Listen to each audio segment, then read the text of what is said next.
Hello everyone, welcome in this ICT trainer YouTube channel. Last व्हिडिओमध्ये मी तुम्हाला CSSच्या margin प्रॉपर्टीबद्दल explain केलं होतं. त्याचं प्रॅक्टिकलही मी तुम्हाला दाखवलेलं होतं. आणि आज आपण पाहणार आहोत की आउटलाईन प्रॉपर्टी म्हणजे आउटलाईन नक्की कशा पद्धतीने आपण वेब पेजला अप्लाय करू शकतो आणि त्याच्या नक्की प्रॉपर्टीज कोणत्या आहेत, व्हॅल्यूज कोणत्या आहेत, हे आपण आजच्या व्हिडिओमध्ये पाहणार आहोत. आत्तापर्यंत आपण CSSच्या रिलेटेड टेक्स्ट प्रॉपर्टी पाहिलेली आहे, फॉन्ट प्रॉपर्टी पाहिलेली आहे, बॉर्डर प्रॉपर्टी पाहिलेली आहे, त्याच्यानंतर आपण पाहिलेलं आहे बॅकग्राऊंड प्रॉपर्टी, मार्जिन प्रॉपर्टी. अजूनही तुम्ही जर तो कोड पाहिलेला नसेल, तो व्हिडिओ पाहिलेला नसेल, तर तुम्ही अवश्य त्या व्हिडिओला एकदा व्हिजिट करा. तुम्ही तो व्हिडिओ नक्की पहा, म्हणजे नक्की कशा पद्धतीने आपण सिंटॅक्स कशा पद्धतीने आपण नोटपॅडमध्ये टाईप करायचं आहे. कारण की अगदी साध्या मिस्टेक्स जरी झाल्या तरीही तुम्हाला आउटपुट मिळणार नाही. त्यामुळे कोणत्या सेक्टरच्या अंडर कोणती प्रॉपर्टी यूज करायची आहे किंवा नक्की तुम्हाला डिझायनिंग कोणत्या कंटेंटसाठी द्यायचं आहे, हे आपण कशा पद्धतीने डिफाईन करू शकतो याचा व्हिडिओ मी ऑलरेडी अपलोड केलेला आहे. CSSच्या रिलेटेड सगळे व्हिडिओ मी अपलोड केलेले आहेत. आणि आज पाहतोय त्याच्याच नंतरची एक प्रॉपर्टी जी आहे आउटलाईन प्रॉपर्टी. ही आउटलाईन प्रॉपर्टी आज आपण पाहणार आहोत.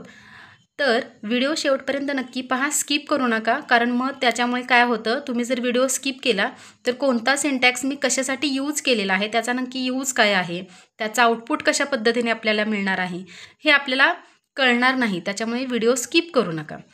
तर ही आहे आउटलाईन प्रॉपर्टी.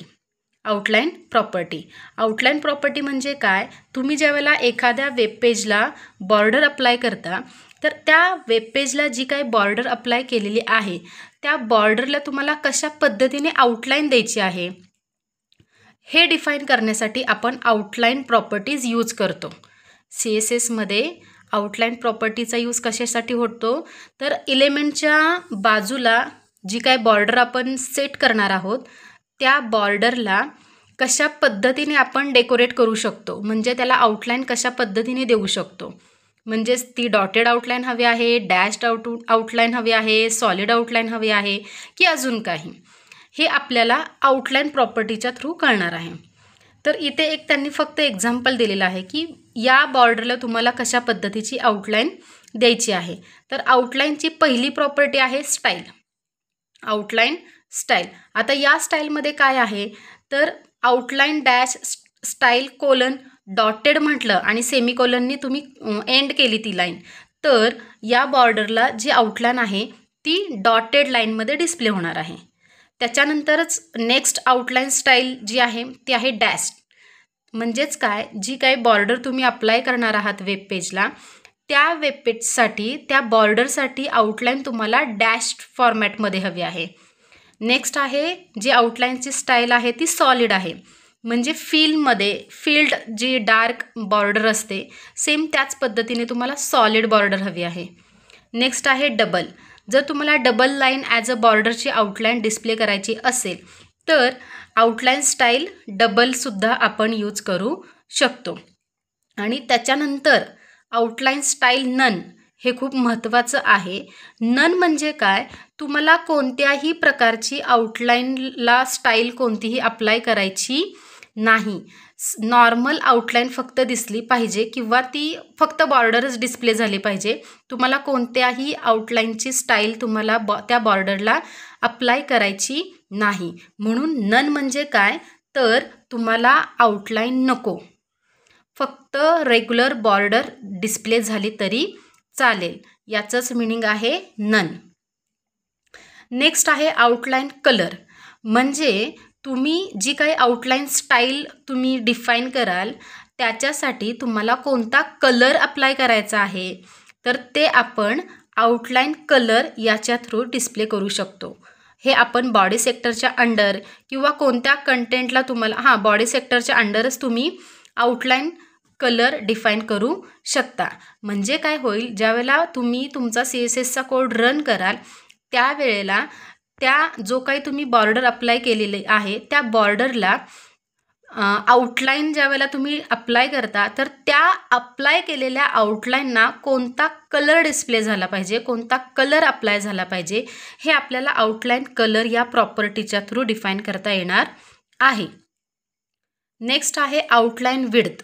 ओके, तुम्ही आउटलाईन स्टाईल डिफाईन केलेली आहे, आउटलाईन कलरसुद्धा सिलेक्ट केलेला आहे, पण त्या आउटलाईनची विड्थ तुम्हाला किती हवी आहे, थिकनेस त्याचा केवढा हवा आहे, अगदी छोटी हवी आहे का त्याच्यापेक्षा जरा ब्रॉड हवी आहे, आणि अजून काही. तर त्यामध्ये हे टाईप्स दिलेले आहेत. टाईप्स तुमच्या लक्षात येतील. आउटलाईन विड्थचे जे स्टाईल्स आहेत त्या थीन आहेत, टिपिकली 1 पिक्सेल. त्याच्यानंतर आउटलाईन विड्थ मिडियम आहे, ती टिपिकली 3 पिक्सेल. नंतर नेक्स्ट आउटलाईन विड्थ आहे ती थिक आहे, थिकमध्ये टिपिकली 5 पिक्सेल. आणि अ स्पेशल साईजमध्ये आपण एक पर्टिक्युलर व्हॅल्यू द्यायची आहे, ती तुम्ही पिक्सेलमध्ये, पॉईंटमध्ये, सेंटीमीटरमध्ये अशा पद्धतीने आपण देऊ शकतो. तर या झाल्या आउटलाईन विड्थच्या ऑप्शन्स, आउटलाईन विड्थचे ऑप्शन्स. हे आउटलाईन स्टाईलचे आहे. डॉटेड तुम्ही स्टाईल अप्लाय करू शकता, डॅश देऊ शकता, सॉलिड आउटलाईन अप्लाय करू शकता, डबल आउटलाईन अप्लाय करू शकता, किंवा आउटलाईन नकोच असेल तर नन हा ऑप्शनसुद्धा तुम्ही टाईप करू शकता. कलर देऊ शकता आणि विड्थसुद्धा डिफाईन करू शकता.